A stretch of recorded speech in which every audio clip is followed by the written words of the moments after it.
everyone, Brie Gabrielle here. So I'm actually in the studio with Dave Farrell. He is the workbench wonder, the guru, whatever you want to call him, but he knows everything about knots and beyond. And this specific knot we're talking about today, Dave, is the FG knot. FG knot, a knot I use all the time, every day actually, because I use braided line. And if you're going to use braided line and you want to use a monofilament leader, you have to have a knot that attaches those. And before we would generally use a double uni knot, but a double uni knot always breaks at the knot.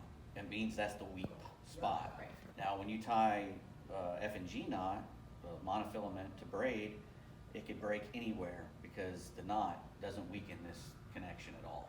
So that's why we tied this knot. It's a little bit elaborate, takes a little bit longer, but it's worth it.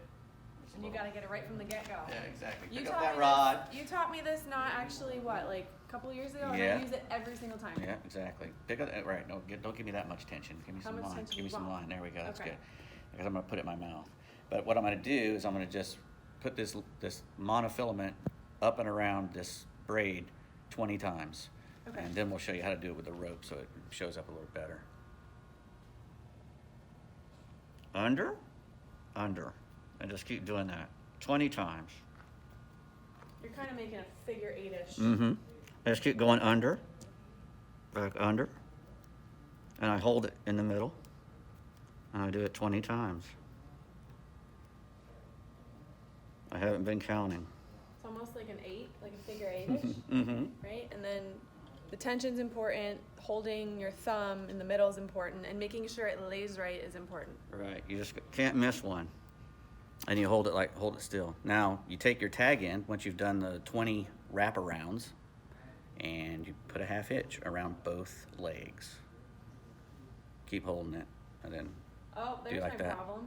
You gotta keep holding it. No. And then once you do that half hitch around both legs, not just one, that's when you tighten it. See? then you give it a little squeeze, like that, and you'll see those coils tighten down on the monofilament really hard.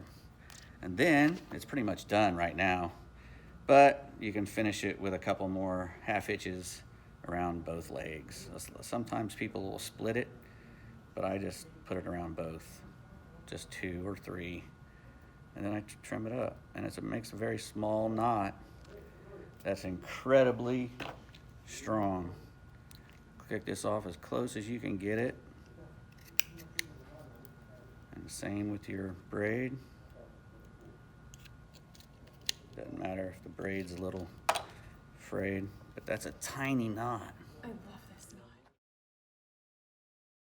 And now we're going to try that same knot with these ropes so maybe you can see it a little better. I will. Hold that one. Be the tensioner. Yeah. And maybe you can talk. You can talk. I'm not that bad at it. You're great. Go over the top, and you just keep going back and forth under, and hold it, and hold it. Now see, this stuff doesn't react the way mono does. It's going to look ugly, but that's the idea. That's what you're doing. Is you're going under, and stopping, and holding it, and doing the same thing like that, and you just keep doing that, back and forth, 20 times.